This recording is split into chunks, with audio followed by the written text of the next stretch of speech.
चारु कल्कारगस्ताम् स्तनभरनमिताङ्गी सान्द्रवात्सल्य सिन्धुः अलकविनिहिता विष्ट्रग्भिरा कृष्णनाथः विलसतु कृतिकोता विष्णुचित्तात्मजानका. ஆண்டாள் அனுகரித்து அனுபவித்துக் கொண்டிருக்கக்கூடிய உத்தமமான திருப்பாவையை நாம் ஆண்டாளை மனசுல தியானம் பண்ணிட்டு அந்த ஒரு பக்தி பாவத்துல அன்றன்றைய பாசுரங்களுடைய அர்த்தங்களை மிகவும் சுருக்கமாக எளிமையான ஒரு முறையில நம்ம அனுபவிச்சுட்டு இருக்கோம். அந்த வகையில ஆண்டாள் பர்ஜன்ய தேவதைன்னு அழைக்கக்கூடிய மழை தேவதையை பார்த்து சொல்லக்கூடிய அழகான பாசுரம் இன்றைய தினத்துல.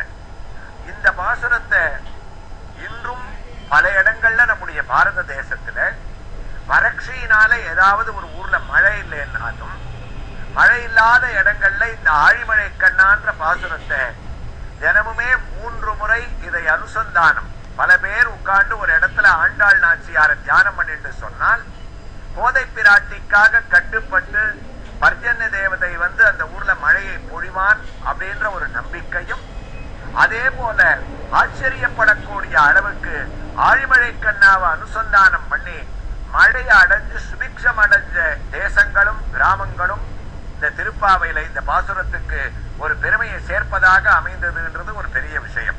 ஆண்டாளுடைய பாசுரத்தை பார்க்கலாம். மழை தேவதையான பர்ஜன்ய தேவதைக்கு ஒரு பெரிய உத்தரவையே போடுறாள் ஆண்டாள் இந்த பாசுரத்துல. ஆழிமழை கண்ணா ஒன்று நீ கை கரவேல் ஆழியுள் புக்கு முகர்ந்து கொடு ஆர்த்து ஏறி ஊழி முதல்வன் உருவம் போல் மெய் கருத்து பாணியும் தோளுடை பத்மநாபல் கையில் ஆழி போல் மின்னி பலம்புரி போல் நின்றதிர்ந்து தாழாதே சார்க்கம் உதைத்த சரமழை போல் வாழ உலகினில் பெய்திடாய் நாங்களும்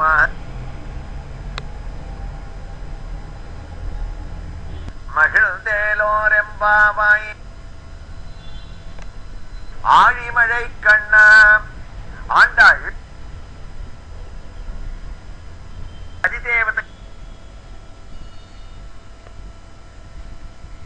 மழைய பெய்யணும். ஏன் தெரியுமா? இந்த நோன்பு நோட்பதற்கு முக்கியமா ஆண்டாள் அவதாரிகளை நம்ம அனுபவிச்சோம். ஸ்ரீவில்லிபுத்தூர்ல தான் கண்ணனையே நாதனாக அடையணும், தன்னால பிருந்தாவனத்துக்கு போக முடியாதுன்னு அனுகாரம் முற்றி பாவன பிரகர்ஷத்தால ஸ்ரீவில்லிபுத்தூரே திருவாய்ப்பாடியாக தீர்மானம் பண்ணிட்டு ஆரம்பிச்சா பாவ நோன்பு நோட்டான்னு. அவன் இந்த பாவ நோன்புன்னு தீர்மானம் வரத்துக்கு ஒரு காரணம் என்னன்றதுக்கு இந்த பாசுரத்தை பார்த்தா நமக்கு புரியும். அதாவது நாம பகவானை அடையணும், பாவ நோன்பு நோந்து அடையலாம்னு இவளுக்கு யார் சொன்னா? அப்ப தங்க அப்பாவான பெரியாழ்வார் சொன்ன ஒரு கதை அவளுக்கு ஞாபகம் வந்துதான். அதாவது ஒரு சமயம் நந்தகோகுலத்துல என்ன ஆச்சு, கண்ணனோடையே எப்ப பார்த்தாலும் இந்த கோபிகை பெண்கள்லாம் சுத்தின்னு இருக்கா, தங்க வீட்டுக்கு வரதில்லை, வியாபாரத்தை கவனிக்கிறது இல்லை, எங்க இருக்கான்னு தெரியறது இல்லைன்னு கோபர்களுக்கு எல்லாம் வருத்தம், கோபம் வந்துருத்தான். அதனால கோபிகை பெண்களை கொண்டு போய் நிலவரையில அவளை கொண்டு போய் ஒரு ரூம்ல தனியா அடைச்சுட்டா, இனிமே நீங்க வெளியிலேயே வரக்கூடாதுன்னு, கண்ணனையே பார்க்க கூடாது, அவனோட பேசக்கூடாதுட்டா இவாளுக்கெல்லாம் கவலை. கண்ணன் பார்த்தார், அவருக்கு கோபிகைகளை பார்க்காம இருக்க முடியல. அதனால என்ன பண்ணிட்டார், நந்த கோகுலத்திலேயே மழை இல்லாத பண்ணிட்டாராம், வறட்சியா பண்ணிட்டார். எல்லாருக்கும் ஒரே கவலை. அங்க இருக்கக்கூடிய பெரியவர்களை கேட்டா அவர்கள் சொன்னா, நம்ம ஊர்ல இருக்கக்கூடிய கன்னிகை பெண்கள் பாவை நோன்பு நோற்றால் மழை பெய்யும், இல்லைன்னா வேற வழியே இல்லைன்னு சொல்லிட்டா.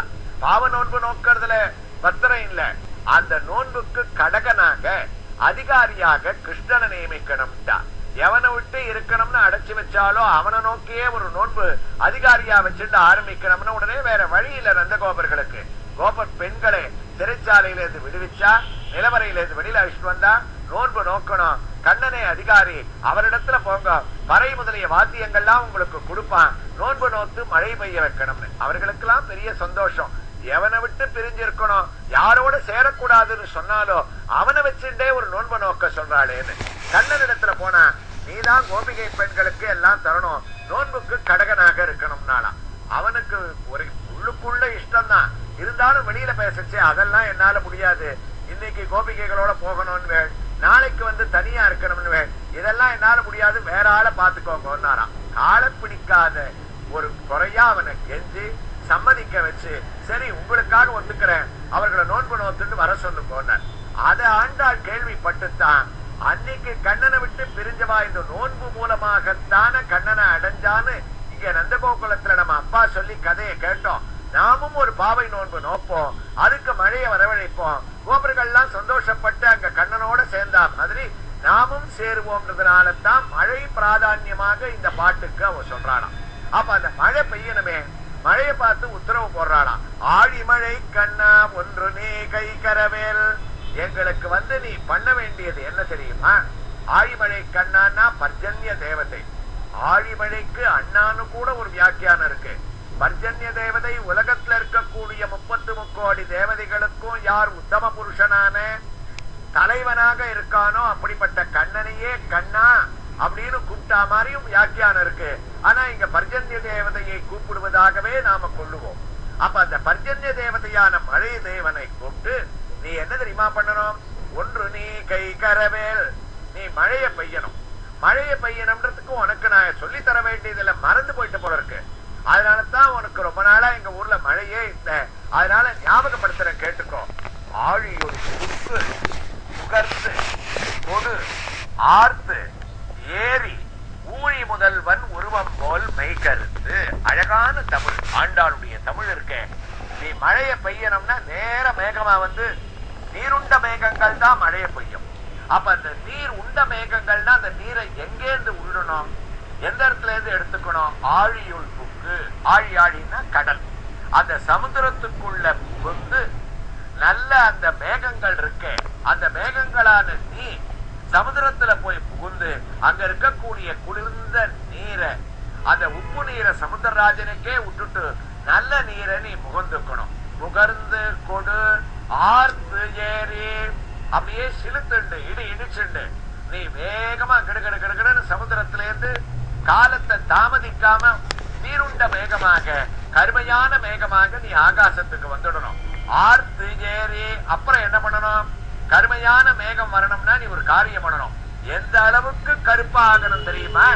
ஊழி முதல்வன் உருவம் போல்மை கருத்து. எங்க கண்ணன் இருக்கானே, அவனுடைய நிறம் என்ன தெரியுமா? கருமை நிறம். ஊழி முதல்வன். ஊழி முதல்வன்னா யாரு? வடபத்திர சாயியாக எல்லா காரியங்களையும் முடிச்சுட்டு அந்த யுகம் பூர்த்தியார சமயத்துல தவைவ சேஷே பணிராஜ சேஷே ஜலைக சேஷே புவனேஸ்ம சேஷே ஆனந்த சாந்திரானுபவ ஸ்வரூப ஸ்வயோக நித்ரா பரிமுத்ரிதாத்மா. ஆதிலை பாலகனாக தான் கால் கட்டவரலை எடுத்து தன்னுடைய வாயில சப்பிட்டு அவனுடைய உதரத்துக்குள்ள நம்ம எல்லாரையும் அடக்கிட்டு கட்டவரல்ல இருக்கக்கூடிய அமிர்தத்தையே நமக்கு ஆகாரமா கொடுத்துண்டு சைன கோலத்துல பாலகனாக வடபத்திர சாயியாக படுத்துட்டு இருக்கானே, அவனுக்குத்தான் ஊழி முதல்வன் பேர். அவன் கண்ணன். அவனுடைய நிறம் என்ன? அவனுடைய நிறம் கண்ணா, கருமை நிற கண்ணான்னு கருமையான நிறம். அப்படிப்பட்ட அந்த கண்ணனுடைய நிறம் ஊழி முதல்வன் உருவம் போல் மெய் கருத்து. அது போல நீ கருக்க வேண்டும். சரி, மேகத்துல நீரை ரொப்பிண்டாச்சு, கருத்தாச்சு, ஆர்த்து கொடு ஏரி. ரகுவம்சத்துல காளிதாசன் சொல்லுவார், ஆதத்தேகி ரசம் ரவிகி. திலீபன்ற மகாராஜா மக்களிடத்திலேருந்து வரிப்பணத்தை வசூல் பண்ணி அந்த வரிப்பணத்தை யாருக்கு கொடுப்பான்னா மக்களுக்கே திருப்பி கொடுப்பானா. இது எப்படி என்ன காளிதாசன்? எப்படி மேகங்கள் எல்லாம் சமுத்திரத்துல இருக்கக்கூடிய ஜலத்தை எடுத்துட்டு போய் தங்களுக்காக வச்சுக்காம கொடு ஆர்த்து ஏரி மறுபடியும் அதை மழையாக பூலோகத்துல இருக்கக்கூடிய ஜனங்களுக்கே பயனளிக்கக்கூடிய அளவுக்கு கொடுக்கின்றதோ, அது போல திலீப மகாராஜா வரிய சமுத்திர ஜலம் மாதிரி எடுத்துட்டு அதை திருப்பி மழையாக அவர்களுக்கு கொடுப்பான்ற அருமையான காளிதாசனுடைய உதாரணம் ஆண்டாளுடைய திருப்பாவைக்கு ஒத்து போறது. ஆர்த்து ஏரி ஊழி முதல்வன் உருவம் போல் மெய்கருத்து. அந்த உருவமாக நீ மெய்கருக்கணும். என்ன அழகான பதம்னு பார்க்கணும். உருவம் போல் மெய்கருத்து. அந்த போலுக்கு எத்தனை அர்த்தம் இருக்கு. ஏ பர்ஜன்ய தேவதையே, மழைக்கு தேவனே, நீ ஒரு நாளும் எங்க கண்ணன் மாதிரி கருக்க முடியாது. அந்த உடம்பு உனக்கு வராது, அந்த அழகு உனக்கு வராது. அத நிறத்துக்காக நான் சொன்னேன். உடனே நீ பௌண்டரக வாசுதேவன் மாதிரி நம்ம கண்ணனா மாறிட்டோம், நீருண்ட மேகம் கண்ணனுக்கு சமானம்ன்ற ஒரு தீர்மானத்துக்கு வந்துடக்கூடாது. உருவம் போல் மெய்கருத்து. நீ நீ அதே போல இந்த பாசுரத்துல வரக்கூடிய அடையாளங்கள் எல்லாத்துக்கும் பின்னாடி வரச்சே போல் போல் போல் ஜாகிரதையா சொல்லுவான். காரணம் என்னன்னா அவனை மாதிரி ஒத்தருக்கும் முடியாது. பரமாத்ம ஸ்வரூபம் சர்வ வியாபி. ஒரு உதாரணத்துக்காக சொன்னேன். அதனால நீ கருக்க வேண்டியது உருவம் போல்மை கருத்து வாழியம் தோளுடை பத்மநாபன் கையில் ஆழி போல் மின்னி. மறுபடியும் போல் வந்துருக்கு பாருங்க. ஆழி போல் மின்னி.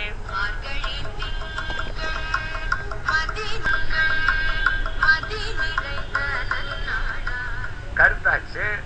மழை வருதுன்றதுக்கு அடுத்ததா உதாரணம் என்ன? ஒரு மின்னல் மின்னணும். அந்த மின்னல் யார் போல மின்னணும் தெரியுமா? பத்மநாபன் கையில்.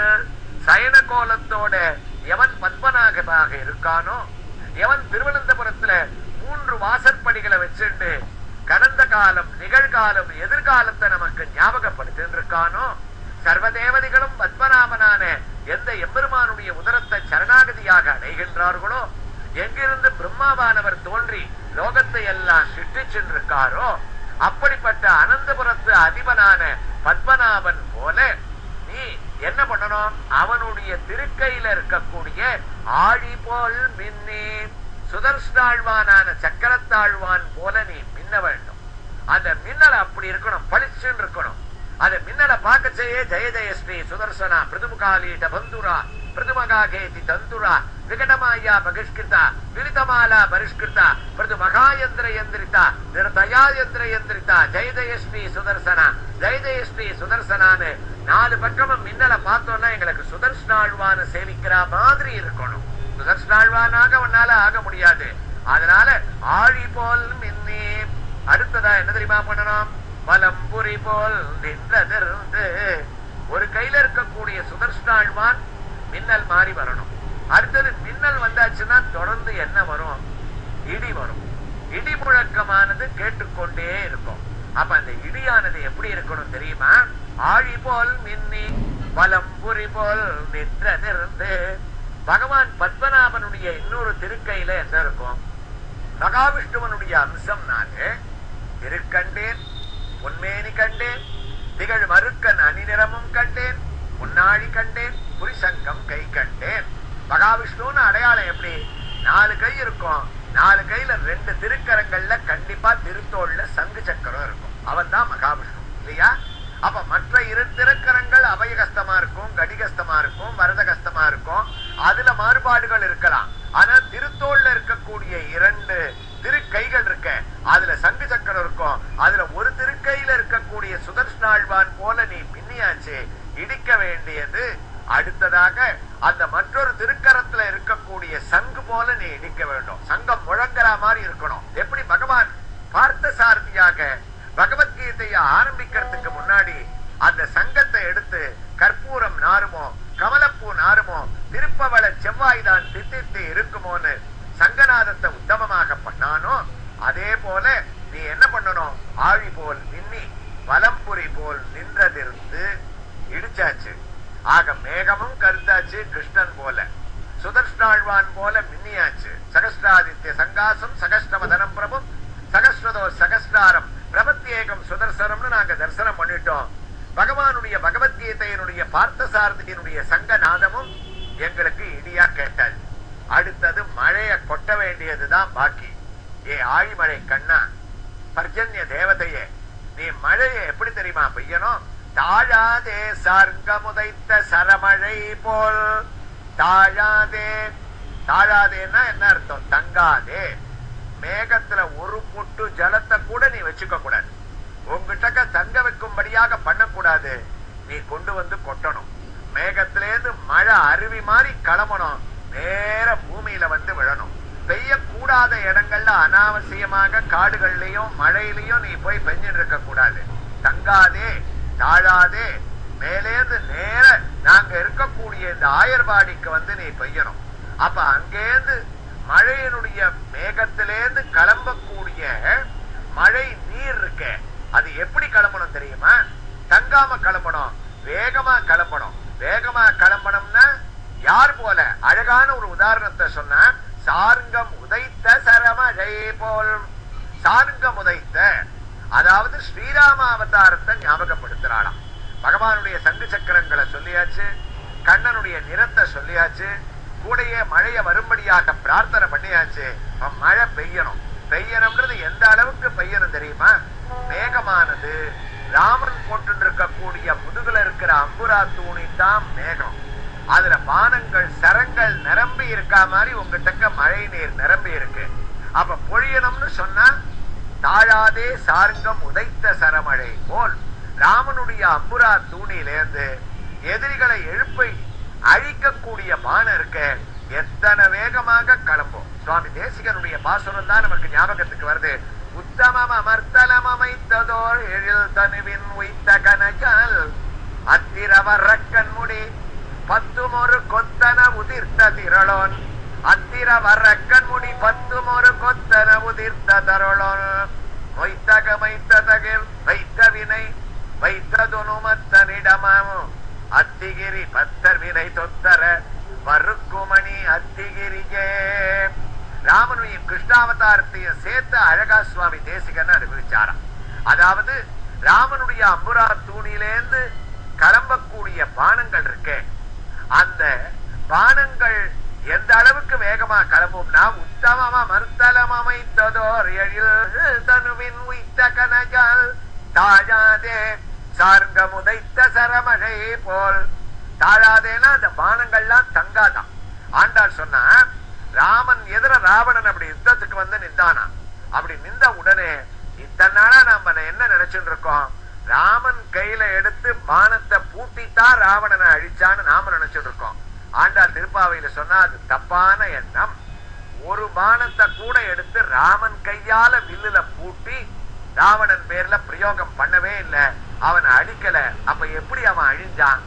இந்த அம்புரா தூணில இருக்கக்கூடிய பானங்கள்லாம் இருக்கு, அது தாழாதே சார்கம் உதைத்தது. அதாவது ராவணனை பார்த்த உடனே ராமனுக்கு கோபம் வரலையா, இந்த பானங்களுக்கெல்லாம் கோபமா. இவன் தான்ப்பா ராவணன், நம்ம சீதையை அபகரணம் பண்ணவன், நம்ம ராமனை அழ வச்சவன், கலங்க வச்சவன்.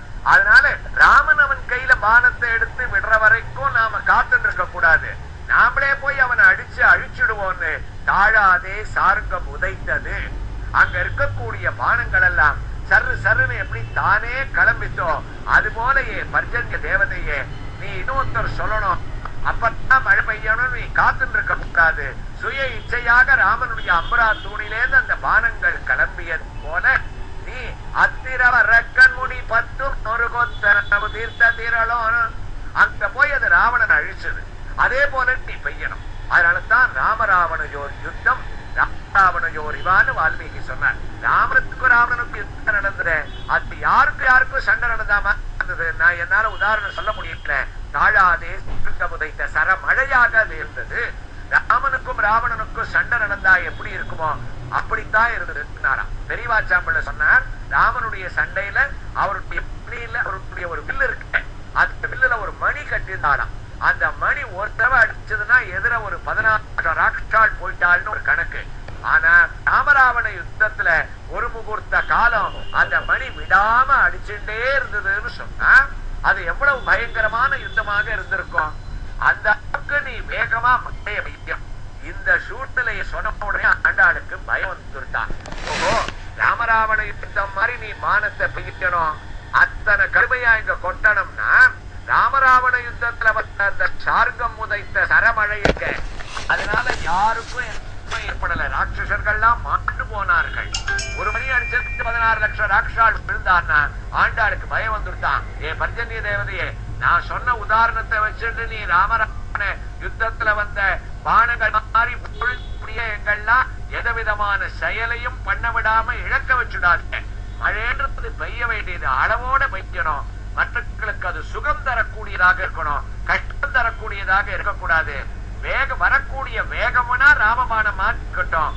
ஆனா நீ செய்யக்கூடிய காரியம் இருக்கே, வாழ உலகி நில் பெய்திடாய் நாங்களும் மறுகை நீ ஆட மகிழ்ந்தேலும் ரெம்பாவாய்.